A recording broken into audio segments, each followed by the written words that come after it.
Hello there. Welcome to the Coach Craig Kenneth Show. It's your co-host, Coach Victoria. And I am Craig Kenneth.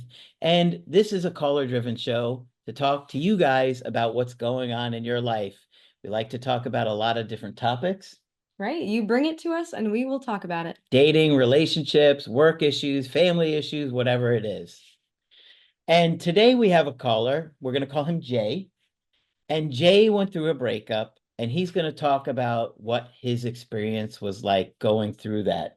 Right. And one thing I appreciate that he told us was he wanted to share this story sooner rather than later because the feelings and the memories of the breakup and what it's been like to go through it are fresher. Sometimes when we've had some time from a breakup, we forget how intense they can be. Yes. So we appreciate the success story and the timeliness of it. And you know what, guys? We love success stories. I cannot tell you how many times in the last few months I have had a client do a call with me and they got their ex back. I know. They didn't tell us about Uh-huh. it.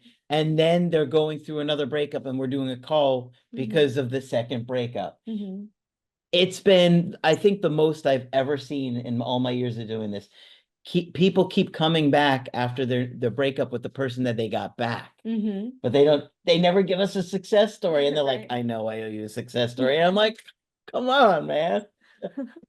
We love to hear your success stories. And so, Jay, can you hear us?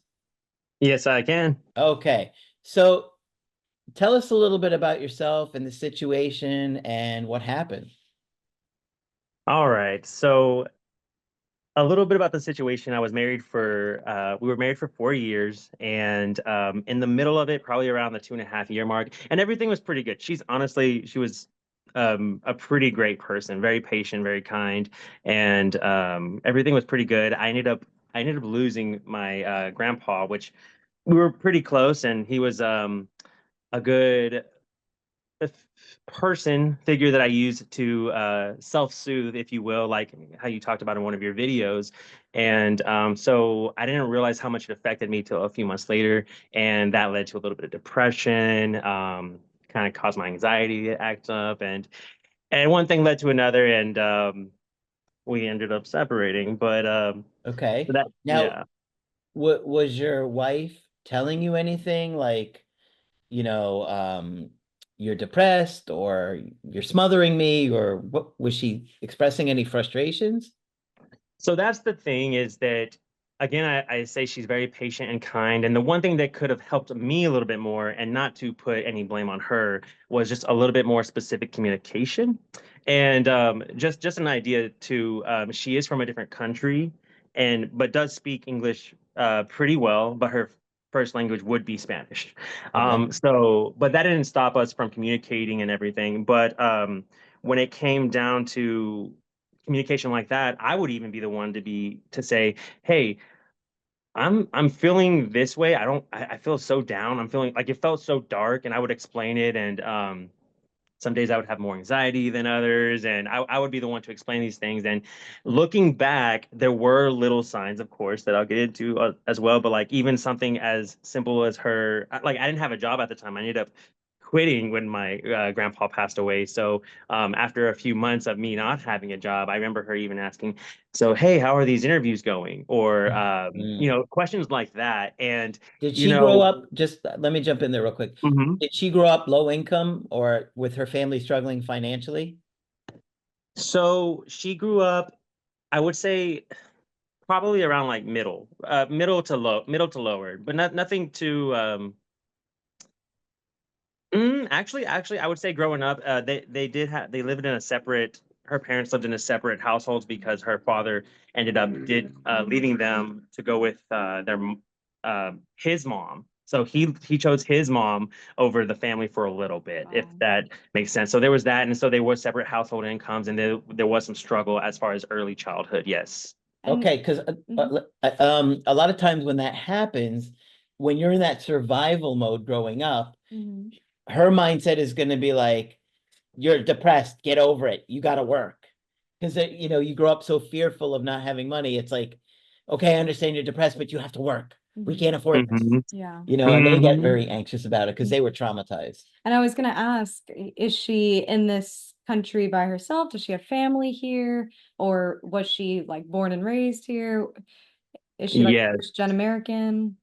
So that's the crazy thing too. And like y'all both kind of hit some things on the mark too. Like the dad, I guess I was kind of replaying what her dad did to them. And so that probably affected them. And then also she is in the country technically alone, like no Mm. family. I've met her family through Zoom and everything like that. And recently too, like that's part of the story too, is I ended up meeting the family right after the separation, which was crazy, and they didn't even know about it at the time. But she's here alone. She made a few friends, and she's doing good. She's very driven.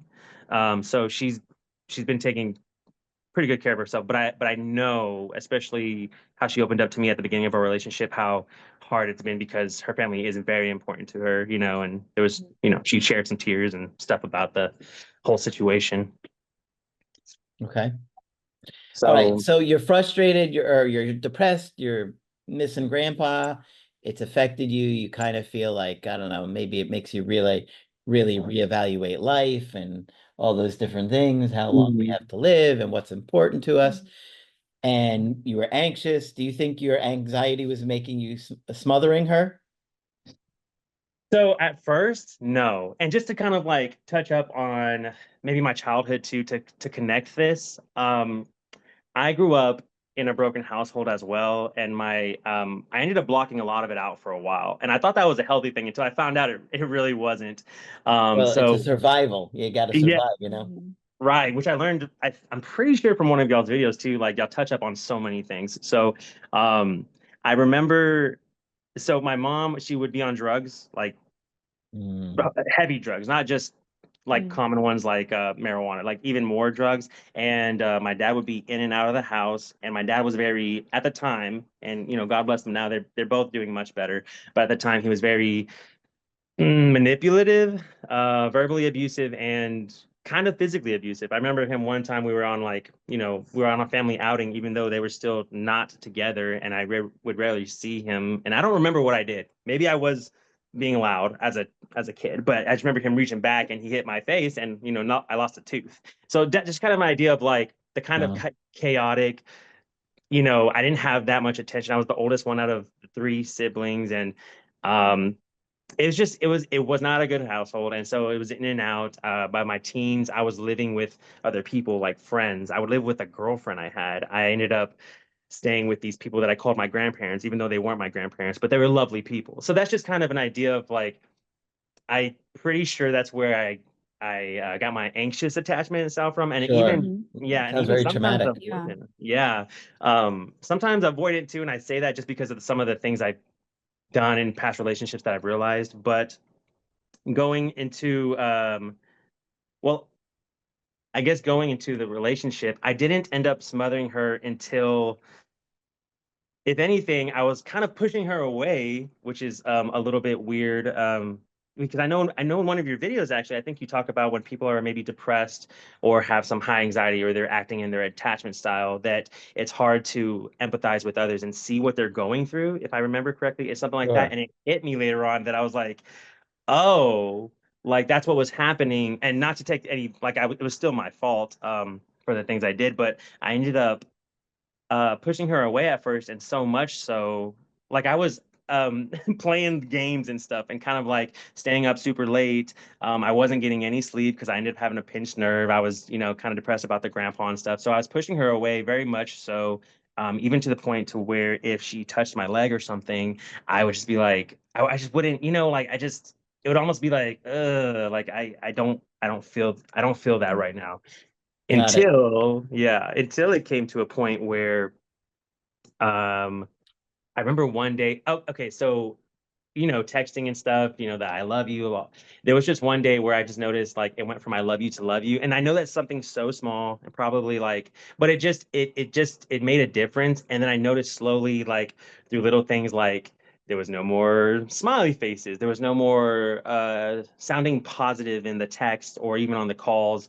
And it slowly went from that to one day I'm making us dinner and I could feel these things, right? And so since I felt these things, and I even know about the anxious attachment style and stuff, and so I know I should probably do some things different, but I ended up trying to be more sweet and like started doing more things and like buying flowers and buying and cooking dinner more, which I already did, but cooking dinner more. And I remember one day So cooking you were trying to dinner. like overcompensate because you felt like she was pulling you away. Mhm. Got it. That Exactly. makes sense. Exactly. And And then it became like because now it's like she's pulled away, you're like, oh my gosh. And now it becomes exactly. smothering. Mm. Exactly. Got And it. I remember one day cooking dinner and I just mentioned something like it was a nonchalant, like we were just having our regular conversations, and we were talking kind of like maybe about the future, and I don't remember exactly what I said, but it ended up being like, well, it's not like you want to, or like we're gonna separate or something, right? I don't know what led to that, and it wasn't like one of those things like I'm trying to get in her brain or she's trying to get into mine. It was a nonchalant thing that we were talking about, like, and I was laughing like it was part of like the conversation, and I just remember like it got really like quiet while I was cooking, and I look at her through like from the kitchen to the living room, and she's like, "Well," and I'm like, "Oh, Uh-oh. Mm. yeah." I'm like, "Oh, okay. What's going on?" And then, basically the conversation happens, and to where she doesn't feel anything anymore, Uh, and yeah, like there's no, like she doesn't feel love for me anymore, and all this stuff, and of course I didn't feel good, and it feels like what is it like your caretaker's leaving you, so you feel like you're dying. It wasn't at yeah, that sure. point yet, but it was like it was getting to there where I'm like, ooh. And so I tried to do. I remember trying to do certain things like, hey, um, I can stay in the living room, and you can stay in the room, and maybe for a month, and try to like my own little form of like, like no contact, and like, even though it should have probably been more than that, I probably should just like left the house, and or something like that. But and we did that, Yeah. and I could tell she got like a little bit closer. Like she ended up kind of like coming in talking to me like 2.5 weeks in, and we got a little bit closer, and then we started going on dates. But I still, in my head, I knew she didn't want this. She wasn't attracted to me anymore, is what I remember her saying. Mm. And we started going on dates again, and like a month passes, and I'm like, so I'm just confused at this point. And she brought up how, well, I'm still not, I still don't feel anything. And then it kind of Yeah, freaked me that's out even usually more. when somebody's feeling smothered that they feel Yeah. like that. That's where you hear it the most often. And it can be hard with grief, especially if two people are going through a stressful period at the same time in a relationship, Yeah. then you kind of feel like you don't have enough support to kind of keep it going. Attraction can die down, grief can affect Mhm. libido and all of these other things too. So it sounded like there was a catalyst and it just led to a whole slew of things. Depression, her pulling away, now you overcompensating. Hmm. Yeah, and especially with her being at the time, she was the only one, being the breadwinner, bringing in cash, Mhm. and Oh, I that's didn't, true. That's Yeah. huge. Yeah. yeah, That's That, huge. and yeah. I know Especially that's a like big if thing she being that didn't grow up with making a lot, her family didn't make him a lot of money. Now it's like, I can't count on this guy to take care of me. Hmm. exactly, yeah, and when she finally, expressed that, it was at the point where it was too late, and she was already like, no, I don't feel anything, and we're still living together, right at this point, so it's very like, ugh, for me, I'm just like, just dying inside every day, confused, trying to do the little things, which is probably more smothering right now. And I also know this information, but it's such a, when you're just, when you're stuck in your like, I guess you're in your attachment style, for me being anxious, like Hmm. it doesn't even matter if you know the information. You have to be like aware and present at all times. So that way you keep yourself from doing those actions. And I wasn't. And I will say this because I found y'all. First of all, yeah, I'll say this too. It's like y'all are like more celebrities to me than like even actors and stuff. Like so, when I first got on here, I was a little bit nervous. My hands were Mm. cold. Like I'm really excited to talk to y'all. I think y'all are We great get that a people. lot. Yeah. I gotta be honest with you. Constant. It never ends. I can barely leave the house. But I'll tell you, nobody, with what you're saying, nobody is immune to how much, your attachment style can affect you. Nobody is immune to intense emotions. And I tell you that as somebody who's in the mental health field, but also as somebody who's a counselor that talks to other counselors too. You know, we Mhm. see a lot of clients that are in the field that know all about attachment styles and attachment theory, that are attachment therapists and struggle still with the same things in their relationships. So nobody is alone. Right. We're all trying to figure this out together. Yeah. No, I mean, it that makes sense too. I mean, okay, so I found this channel about 7 to 8 years ago, I would say, give or take a few. I know that Coach Victoria, I don't think you were in the Mhm. video at least yet. Mhm. I know Margaret was, God bless her. Um, but it was, first of all, it was just great information. I found it, of course, when I was looking for like no contact, and y'all's was just, it was just the best by far, first of all. And then I also looked up like no attachment videos through y'all too. I ended up after my last relationship buying the workbook, but I was hurting so much and I was just so upset that I just stuck to the no contact and the attachment videos, and I never really started the workbook. And this was Mhm. about probably like 5 years ago that maybe six, that I bought the workbook. And then this happened. And I was like, okay, I have the workbook from like 5 years ago. Let me get to work here, take care of business, and like start really putting in the work. Because I know you said, put yourself on I think it was like 9 month probation, Yeah. keep on doing these things daily. And so what I Mhm. would do was I would end up like watching like three no contact videos and one workbook lesson, and that ended up changing like after a couple of months to where it was just one no contact video and like three lessons a day. And I still do it right now because I want to always be aware and present, and always remember these things. And I want to make a habit of it. Kind of like when you work out too. You can lose the weight, but if you don't keep on Mhm. doing the same thing, like you're gonna gain it all back. And I'm tired of all that. So I'm trying to get Yeah. that discipline and habits forming. Yeah, I mean, and it's so easy to Mhm. regress. So many people will Mhm. some of the stuff, and then they kind of lose hope that their ex is coming back, and then they go back to their old patterns, and a lot of times the ex comes back and they wind up breaking up again. I hear that all the time too. Mhm. So like guys, you guys are like wondering what's your future? Well, a lot of times the future is you give up on thinking your ex is going to come back. You stop doing the work. Your ex comes back. You have an opportunity. You wind up breaking up again Yeah. because you don't really commit to what does it take to make a relationship work, and handle all the difficult emotions and navigating the complexities of life Mhm. day in and day out. It's not easy to do. One thing that I really appreciate that your own work has done for you here is that it's helped you tie some of your experiences from your early life to everything that's going on. Like for you to be able to connect the dots and say, oh, my experience in my separation has caused all of this childhood hurt to resurface, and I'm seeing it, face on.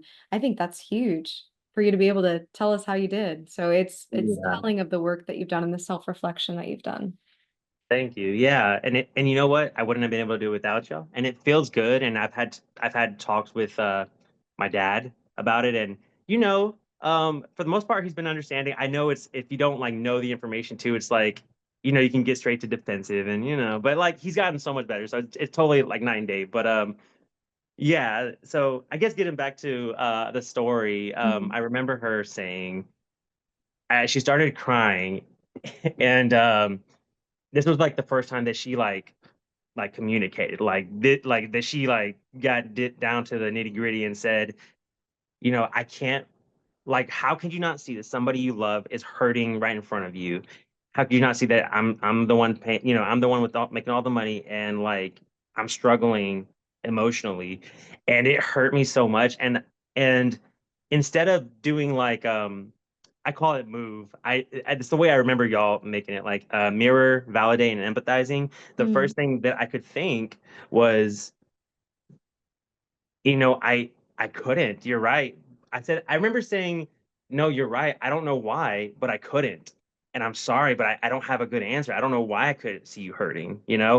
And that was one of the last things before before she ended up leaving the house. So um just to take it back a little bit, there was like 5 months where we were not together, actually, like living in the same household. So that's how hard it was for me for a good period of time and how long I was stressing. Her parents were planning on coming and visiting us. So they were still coming and she still hadn't told them anything. And so I was super confused. Her dad came into town. He only speaks Spanish, by the way. And I speak Spanish as well, but I would say I'm around like, 75%. Like there's still things I could work on, but I'd be okay if I went to a different country. Um, so he's here, he's still thinking that we're together, and then our our wedding anniversary is coming up, and it's on June 22nd. And we're literally 2 days away from it. And I remember just being like, you know what, I'm gonna plan something. So I planned something for all of us to go to, and I didn't think it was too big, but it was just gonna be like an outing, like on maybe it was too big. I don't know. I was thinking, I didn't even tell her what we were gonna do, but I was gonna take us all on a little boat ride, and just enjoy a boat ride with like a meal, drinks, whatever. And it would just be, I just thought it'd be kind of cool and fun. She And probably wanted to throw you overboard. oh, you're not lying. Yeah, and I remember telling her that I had some things planned for us, and she was like, "Oh, well, my friend invited us to church," and I was like, "Oh, well." I was like, okay. I was like, that is our wedding anniversary. I remember being like, you almost like, that's our wedding anniversary. And she was like, and then this is where like the final straw hit for me. And I just remember her shrugging and being like, Jay, I already told you I don't feel anything. And I'm just like, man, after everything that's like seems to be getting better, like it just wasn't. And her dad was sitting behind her at the table, not really knowing what was going on. He's like, eh? And yeah, right. Yeah. Jay? Yeah. He was just sitting there, just like looking at us, like dumbfounded, and just, I mean, really didn't know what was going on. And I said, this is a big mistake I made too, but I had to somehow break this cycle of we're together, but we're not together. I had to somehow break it. And I said, look, I gotta tell your dad. I was like, first of all, he doesn't know anything that's going on, and we're just doing this back and forth. Like, I don't know what to do anymore. I'm at a loss. I'm struggling.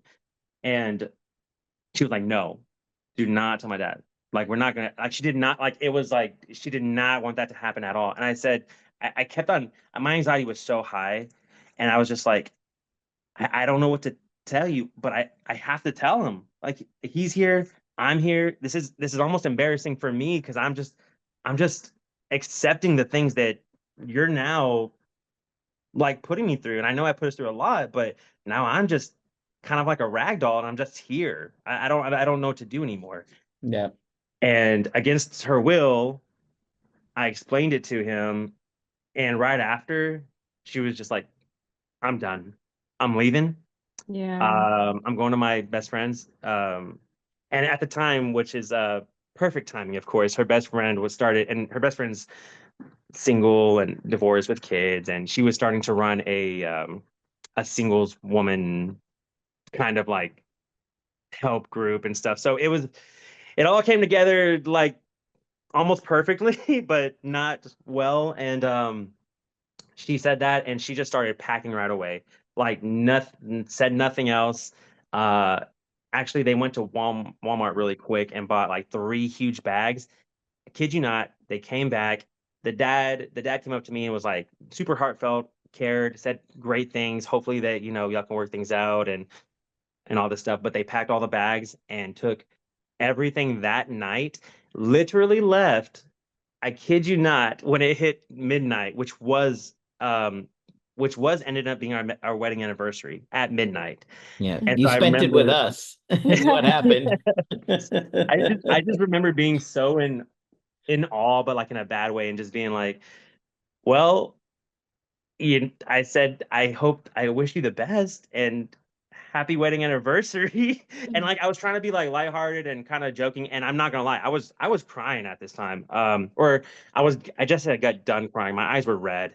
There was no way on this day that I could be strong because I didn't even, this is before the workbook. This is before I've been doing like all the work.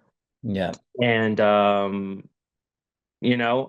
gave her a little hug, and I could tell she didn't want a hug, but I did. I ended up giving her one, hugging her dad too, and they drove off. And to make things worse, when they drove off, I could just, she was very cold at this time, by the way, too, which makes Of sense. I know course. that's how it goes, but she laughed about something, probably because her dad made a joke trying to cheer her up, but I could see them both laughing. And I know it wasn't like about me. I don't Mm. like, I don't know, but they're not like that.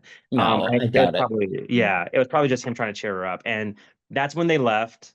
And and that's, I guess, when the official separation started. And that's when I I started looking y'all up again. So that's when I started doing the workbook. I started watching your videos, again, the no contact, but and how y'all always say, hey, watch the other videos, like Yeah. watch the other videos. And so Yep. yeah, I definitely started watching the other videos. I started doing the workbook that I had from forever ago, which is still relevant and always will be relevant. Uh, and I've gone through it about 3 times so far. And I will say the first time I did all the answerings and writing them down. The second time I kind of picked and choose, but I still listen to everything. But there's some videos that I know that help me more because I know I needed them more, if that makes sense. And Sure. then Yeah, of now course. now I just like listen to at least a couple a day during my run and walk with the dogs. And since then, I stuck with no contact. It took a month. So this is kind of crazy. It was almost exactly a month, and my birthday is in July, the end of July. And I've been calling people left and right because I don't want to call her. And Sure. so I put people in place like my dad, my stepmom, my brother, and a couple of my friends. And I know the information, like, they're probably not going to give great advice. So I'm not looking for that. I don't tell them Yeah, yeah, that, yeah. but I know what y'all say. So I know they're not going to give good advice, but I know that they will listen. And that's all I needed because some days I was hurting way worse than others. Some days I was just hurting just a little bit. And it could be just a random hour in the middle of the night waking up. But I had them in place for that, and I'm thankful that they were there. And then it hits about a month later, almost exactly. And this freaks me out because I had a feeling something was gonna happen, but I just didn't know what. Kind of like you say, change in the force, or something like that. Like a Disturbance in the force. yeah, kind of like a disturbance in the force. And I hear a knock at my door. I live in an apartment on the second floor, and I hear a knock at my door. I don't really think anything of it. Like, but I know, Room service. right, right. And so I go to the door. Housekeeping. It's like Tommy I go Boy. to the door. What is it? I I end up this is, I'm trying not to laugh. This is a serious moment. No, I'm just kidding. um, I go to the door, and it's her with her mom that I've never met in person Oh, whoa. from the other country. And this is both of their first times ever coming to the parents, both of their first times ever coming Wow. to America. And by this point, her dad had already left. Now it's her mom's turn to visit because they're still separated, by the way. Mm. And I see them through the peephole, and I hear the keys jiggling, and I'm in my boxers, okay? I just got done with the workout, and I haven't gotten ready. I'm relaxing in my boxers. Wow. And I'm like, oh, I was like, hey. I was like, in my head, I'm like, okay, I gotta calm down because I'm already shaking. In my head, I'm thinking that. And I'm Mm. like, hey, give me 1 second. The top door is locked too. I locked the door right away, like the top part that they can't see. Yeah. And I said, give me a second. I need a change. And I run to go change, and I'm trying to, like, my heart is beating so fast, and I'm shaking. I'm not even. It's pretty rough. Just because I didn't expect any of this, and We should have made this the juicy title. My ex and I her mother trespassed my property now. Well, I was in my underwear. oh my gosh, it couldn't have been a better timing. And so I finally get to the door, and I open it, Let's get and this party started. I'm realizing our yeah, videos aren't basically, I'm specific like, enough. What to hey. do when your ex and her mother Show up at your door and you're in your underwear. It's gonna be the next video. Oh my Could have gosh. been a And lot then there more was one. embarrassing. Let's face it. There could have been a couple of other awkward moments. You're in the bathroom, the door, you didn't close the door because you're by yourself. They walk in the house. Yes, Oh yes. Your man, that's timing could have Uh, been off by 30 seconds. You could have walked out of the shower and they could have been in the living room. she could have brought the whole exactly. And too. I would have. It would have happened like that. I thought about this too, and I'm like, oh my gosh, yeah, it could have been much worse. It could have been much worse. You're standing there eating cereal naked. Huh? Oh man. Um, so Doing I your end up mask. No, just I kidding. I end up opening the door Hopefully in the and bathroom, not the living room. Oh and man. and The couch gives me leverage. I like this couch. It's more comfy for getting into the crevices, but I need to.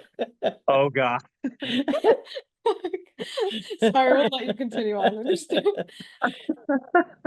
um I open the door and mind you, her mom only speaks Spanish as well. And she's like, ¿Cómo estás, mijo? Like, how are you? Like all this, like she's like loving me, hugs, smiling and everything. And she's like this tiny little woman and she was wonderful. I said, hey, how are you doing? In Spanish, and um it was really nice. It was really nice to hug her, but I was very confused in my head and like there and she's smiling because I'm just being positive, first of all. I'm just like, hey, how's everybody doing? Blah blah blah. And I gave her a hug too. And I'm like, so what's going on? And I invite them in, come sit down, and my place is clean. So So what happened in the conversation? How did that whole event transpire? so she the first thing that said, because I said, so what's going on? She was like, well, my mom wanted to meet you. And I was like, You okay. couldn't have. Hey, why don't we get together for lunch? Or hey, I'm coming over. Yeah, Hey, like, are you Exactly. available? Like, you could have had a girl there.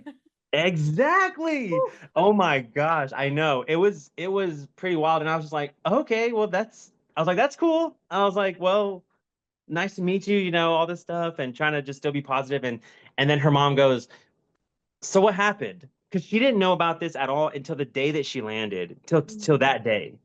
Okay, so mom shows up, and what happens? So she basically ends up asking, so what happened to me? And I kind of told her everything about where I failed and like came up short on. And she just reiterated that that's what her ex-husband did. And, her daughter's very strong, all this stuff. And so we just rehashed Um, it out and talked about everything. It was very nice, very lovely meeting, but it did take me by surprise. They were I guess they could see that I had been trying because they saw like my goal board, they saw these other things, picking up a few things, but giving me a huge hug before she left. And she was crying in my chest. And I said, hey, no matter what, no. it's gonna be okay. You have my number. If anything changes, you can call me. And left it at that. They were both in tears just from the story and stuff. And she took the flowers that I had on the table just because I offered them to her because I know she likes sunflowers and that's what happened to be there. Wasn't planning it. Um, and then they left. And then about a month later, because I went back straight back into, no contact again. A month later, she reaches out, kind of, I guess, really an indirect direct, and asked about the dogs. And I didn't say too much, but it did feel like an direct. But so it kind of had Sure. me confused for a little bit. And the next 2 days, I ended up getting a message from a random number, and they just did nothing but like belittle my ex. And I don't it was a really random number, random text. They ended up Mm. Was calling that me a too. guy? It was a woman actually, because they ended up calling me and they sounded Uh-huh. very, just from discernment, I could kind of tell that they were very like maybe jealous or something of her. And and they were just saying the like really bad things about her. There was like three Like major things. what? Like one of them was that she got fired from her job for stealing, which I just know she wouldn't do that. She works hard for her money, and we talked about this too, so I know she didn't do that. They sent me pictures of her with another guy and like a group of friends, but the guy was like a little bit close and holding her, and I didn't say anything to any of this. I'm just listening and accepting what's coming to me, and I just said, okay, okay. I didn't want to give them any pleasure. Mm. And the third thing was, hey, that she's had her ability to stay in the country for a long time and didn't tell you whatever. So I'm worried Wait, about what? I'm sorry, what does the third one mean? She has the ability to stay in the country? like a visa or a permit, Mm. that she's already had that she's been just like using you to like, to do something like that. How Which, would she be using you if she doesn't need the visa? yeah, exactly. It didn't really make sense. It doesn't make And any sense. Yeah. Wouldn't be the opposite? Yeah. She told you yeah, she didn't need you, but she did? That would make more sense. yeah, there was a few like random flags that I was just like, okay, that doesn't make sense. And I didn't Wait, want to this freak makes me out. feel like like she's dating some other guy and that guy's ex is who reached out. Exactly. I thought the same exact thing. And I was like, because that's the only thing that makes sense. And so I know that she just reached out like a day or two ago. And normally I wouldn't have done this, but because of the information that was given, and I was a little bit worried about her. And if some of this stuff is happening, um, I ended up reaching out to, well, I guess, yeah, reaching out to her and saying, hey, this random number just said this things. And just making sure you're okay because they said you lost your job and whatever. She ended up calling me. We talked a little bit about it, and she was very upset about it. And from Did there, she know who it was? Did you feel like she knew who it was? she doesn't. To this day, we don't know who it was. And I even mentioned, I was Wow. like, hey, maybe it's, I was like, I said, as far as you, this is what I told her. I said, as far as you, if you're going on dates or whatever, hey, that's to be expected. And I'm also, it's none of my business. I said, we're not together right now. Mhm. That's Yeah. so, but I said, you know what though? I mean, like if you want to, let's catch up. We can go have a good time. And if you want to fill me in on anything, you can. Because she really wanted to tell me like what was going on. Um, and so we set up a date for 2 days later. And like, yeah, And we that was covered all the, recently, right? yes, this was pretty recent. I would say it was about 2.5 to 3 weeks ago. Now, did she say she did lose her job, or did she say no, that wasn't true? So they let her go. And the whole thing about that was, and she did everything. She was an administrator for this company, for a construction company. And I don't know. they That makes me really suspicious about if they knew she really was let go, then maybe it was for stealing. see, and I know, and what had happened was this, and I'm trying not to get into too much detail, I guess, because when her dad came down, he went to work with her. The boss, I don't want to say any names, sorry. The boss tried to talk to her dad about a piece of land that he liked that the dad and her mom owned, and was trying to get him to sign something, but it was very like suspicious. Mhm. So he her boss was trying to get her dad to sign something that basically made him give away part of the land. And her dad's not good with paperwork, and she ended up saying, wait, no, don't do that. Something that doesn't seem right. That ended up causing like a whole thing between them. And I don't know too much more than that, except um, they ended up letting her go right after that. And this is I the don't know. This is also sounding kind of fishy. Yeah. I'm just gonna say I would not rule out that she got fired for stealing. So it sounds like yeah. you might be having some of your own doubts, but let us Maybe it know. was somebody from the company. Could be. Let us know where you are at now. How are you feeling about the relationship at this point? Catch Yeah. us up to the present moment. Okay. So after we went on the date and everything, like it was a great day. By the end of it, she was just like, and I was like, what does that mean? And she was just like, no, I just had a great time. Like it was great.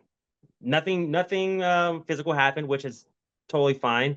But it was great. We went our separate ways. It's been 2.5 weeks, and I know for me, regardless of what happens, I feel good. I feel great. I've I believe I've leveled up in almost every single way, financially, socially. I've lost 30 pounds actually since then. Wow. Um, I feel amazing. Are some days, kind of hard? Do I have like, one of those weekdays? Yeah, yeah, and maybe I'll call somebody up, but sometimes I don't even do that anymore because I've gotten good at like doing the self-soothing thing. And so I'm at the point to where if she comes back, cool, and maybe I might not even want that. And if she doesn't, cool. I just do the thing where I assume no matter what, she's gonna come back anyways. Kind of, it's what y'all said in one of the videos, right? Just kind of assume. It's almost like tricking your brain, so that way you're just consistently working. Mhm. And No, I'm doing great. Like I make a lot more money. I'm in better shape mentally. Like I'm more disciplined, and I just want to keep that. That's what I want to keep more than anything. Yeah. Yeah. Well, I mean, it sounds like she's certainly been thinking about things and she's probably feeling a lot different about things. Now she knows what it feels like to be without that job. Yeah. See Yeah, how she likes it. Right. Now I'm she's going to want to saying. depend on you. The I roles have know. reversed and her interest level is going up because of it. I Hmm. think probably Hmm. there is truth to that though. Hmm. So, I would leave her be, let her keep reaching out. I think she's going to keep looking for excuses to contact you. She's already been doing it, showing up, finding out about, asking about the dog. I think her interest level is going up here. Um, and you mentioned that there's some issues going on with her that you're not so sure. Like if you want to repair it now, that's a healthy place to be. Yeah, and honestly, many Yeah. people going through a breakup, they can't even fathom that. They Yeah, want Mhm. X back so bad no that matter what. no matter what. And so I like that you're in a place where you've been able to center yourself, you've reached the place of confidence to say, okay, now I'm the one who's going to reconsider this and see, is this something that I want to dive into again or not? And a lot has transpired. A lot of you forget that the breakup itself is a wound in a relationship that Yep. needs to be, healed and all of that too. So I could see that you're doing what you need to do in order to protect your heart and in order to heal yourself. Yep. You've got your own cautions moving forward, which is a good thing. And ultimately, through this breakup, you've landed yourself in a stronger position. So that's something that we Mhm. wish for, Yep. all of our viewers on our other channel, which talks a lot about breakups, but to be able to go through something traumatic and painful and really hurtful and be able to be resilient and grow from that. Yeah, you definitely have come a long way, but I do think you have a lot more anxiety than you still realize. Okay. Mhm. And in the way that you tell the story, it comes from somebody who's still got a lot of anxiety and feels that Mhm. burning deep desire to get everything out. Mhm. Right. So you Yeah. still got to process a lot more than you realize. And when you're in a better place, you're going to see, oh yeah, I still had a lot that, when you're ruminating on every small little fact. Mhm. Mhm. I think the bottom line is you're in a better position now. I think there's a lot of good to focus on, and I would say enjoy this time. Enjoy the relief Mhm. that you're getting at this moment. Yeah. It's going to be, the future is never certain. I think you're going to hear from her more. I think she's questioning things more, and you've done quite a bit of work to get through that and reflect and to see how can I come out of this stronger. And so it's going to put you in a better position to turn this around if that's what you want to do, and if that's what she wants to do. Yeah. And thank you so much for sharing all this with us Yeah. and for helping other viewers that might be going through a similar situation or struggling through the breakup. Of course. No, thank y'all. Yeah. So thanks again for calling the show. And of course, if you guys are interested in being on it, just go to the website, askcraig.net, fill out the form on the CK page, CK show page, and we'll get back with you and try and get you on the show.